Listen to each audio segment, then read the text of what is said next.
আচ্ছা,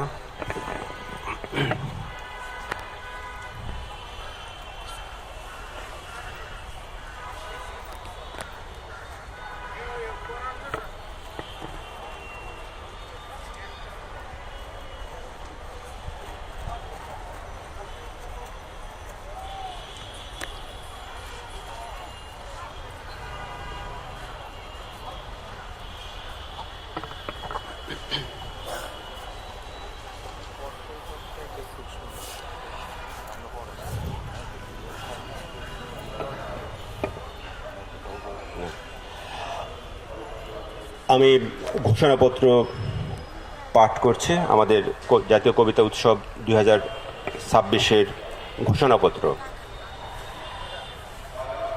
আজ এ নিদারুণ প্রেক্ষাপট, আজ মানবিক মৃত্তিকার বুক জুড়ে কপট দেশপ্রেমিক বেনিয়া বুদ্ধিজীবী এবং সাম্প্রদায়িক উরগ্ধের উদ্ধত আস্ফালন। আজ উর্বর পলির দেশ ঊষর বালিয়াড়ির খোলসে আবদ্ধ স্বর্গলোভী উট পাখির অনায়াস বিচরণ ভূমি। ওদের মুখোশের রং বারবার বদলায় বোধ ও বিবেকে, চেতনা ও ঐতিহ্যে, ফসল ও ফলনে, কবিতা ও কথনে, খবর ও খাদ্যে। ওদের মুখোশের রং আমরা দেখেছি যুগ যুগ ধরে। ৭১ থেকে ২৪ দেখেছি, ২৪-এর গণ আন্দোলনের পর ওদের দানবীয় আগ্রাসী মুখ দেখেছি। ওরা উগ্রবাদী সাম্প্রদায়িক চেতনার আলো আনগায়ে মানুষের সরলতাকে পুঁজি করে বাংলাদেশের বিভিন্ন প্রান্তে চালাচ্ছে সন্ত্রাস, হামলা, মামলা, ভাঙচুর, অগ্নিসংযোগ। টুটি চেপে ধরেছে ৪,০০০ বৎসরের পুরনো আমাদের অস্তিত্বের গভীরে প্রথিত অজর অমর অক্ষয় বাংলা সংস্কৃতির। বাংলার মুসলমান সমাজের বুদ্ধিবৃত্তিক মুক্তি আন্দোলনের অন্যতম পথিকৃৎ মোতাহার হোসেন চৌধুরী বলেছেন, ধর্ম সাধারণ লোকের কালচার, আর কালচার শিক্ষিত মার্জিত লোকের ধর্ম। এই কালচার বা সংস্কৃতি একটি বিস্তৃত ধারণা, মানুষের বিশ্বাস, আচার আচরণ, মনস্তত্ত্ব এবং জ্ঞানের একটি সমন্বিত কাঠামোকে সংস্কৃতি বলা যায়। সংস্কৃতি হচ্ছে ভালোবাসা ও মনুষ্যত্বের নির্যাস। সত্যকে ভালোবাসা, সৌন্দর্যকে ভালোবাসা, মানুষকে ভালোবাসা, পরিবেশকে ভালোবাসা, প্রকৃতিকে ভালোবাসা, সাম্য সম্প্রীতিকে ভালোবাসা, ভালোবাসাকে ভালোবাসা, এর নামই সংস্কৃতি। মনোবিজ্ঞানী ডেভিড মাতসুমোতো বলেন, culture is the set of attitudes, values, beliefs and behaviours shared by a group of people but different for each individual, communicated from one generation to the next. আবহমান কাল ধরে আমাদের জারি গান, শাড়ি গান, বাউল গান, গাজির গান, ভাটিয়ালি, নৌকাবাজ ইত্যাদি আমাদের সংস্কৃতি। মায়ের মুখের প্রথম বুলি, ঠাকুমার গল্পের ঝুলি, বোনের মুখের ছড়া গান, ভাইয়ের খেলার কলতান, এগুলো আমাদের সংস্কৃতি। আমার পটচিত্র, নবান্ন, পিঠাপুলি, মেলা, নববর্ষ, দোল, চৈত্র সংক্রান্তি ইত্যাদিও আমার সংস্কৃতি। আমার ধর্ম আমার সংস্কৃতির অন্যতম নিয়ামক। কিন্তু আজকাল অবাক বিস্ময় ও কষ্ট নিয়ে দেখতে পাই, আমাদের ধর্মীয় সংস্কৃতি হতে ভালোবাসা ও ভ্রাতৃত্ববোধের পরিমাণ দিন দিন কমে যাচ্ছে।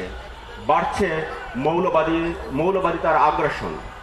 ২৪-এর গণ অভ্যুত্থান পরবর্তী সময়ে দেখা গেল, ধর্মীয় অনুভূতিতে আঘাতের অজুহাতে মৌলবাদীরা কিভাবে মাজার, ভাস্কর্য ও প্রতিমা গুড়িয়ে দিচ্ছে। যুগ যুগ ধরে ধর্ম নিয়ে যে অতিরঞ্জিত বাড়াবাড়ি, ধর্মের কুসংস্কার ও ধর্মীয় আধিপত্যবাদের যে প্রভাব আমাদের জনজীবনকে আক্রান্ত করেছে, সেগুলো থেকে মুক্তির একমাত্র পথই হচ্ছে শেকড়ের কাছে নিজেকে সমর্পণ করা, নিজের সুস্থ সংস্কৃতির বিকাশ ও চর্চা। বাউল শিল্পীদের উপর অত্যাচার, উদীচী, ছায়ানট সহ দেশব্যাপী বিভিন্ন সাংস্কৃতিক সংগঠনের ভাঙচুর, অগ্নিসংযোগ আমাদেরকে আঘাত দিয়েছে, হৃদয়কে বিদীর্ণ করেছে। ধর্মীয় সহাবস্থান, সাম্প্রদায়িক সম্প্রীতি ও সাংস্কৃতিক বৈচিত্র্য বিরোধী শক্তির ক্রমবর্ধমান বিকাশ, ধর্মান্ধতা ও সংখ্যাগুরুতান্ত্রিক অসহিষ্ণুতা আমাদেরকে আতঙ্কিত করেছে, চিন্তিত করেছে। এ দুঃসহ পরিবেশে শিল্পীরা আত্মগোপনে যাচ্ছেন। পালাগান ও মাজার ভিত্তিক সাংস্কৃতিক ধারার অনেকে তাদের কার্যক্রম সংকুচিত করতে বাধ্য হচ্ছেন এবং বৈচিত্র্যময় লোকসংস্কৃতির অনুশীলন এখন ভীতি সংস্কৃতির মুখে পড়েছে। বিশ্ববিদ্যালয়ের শিক্ষক শিক্ষার্থীর সংস্কৃতি অনুশীলন ও চর্চার স্বাধীনতা নিয়ে তারা সংশয়ে ভুগছেন।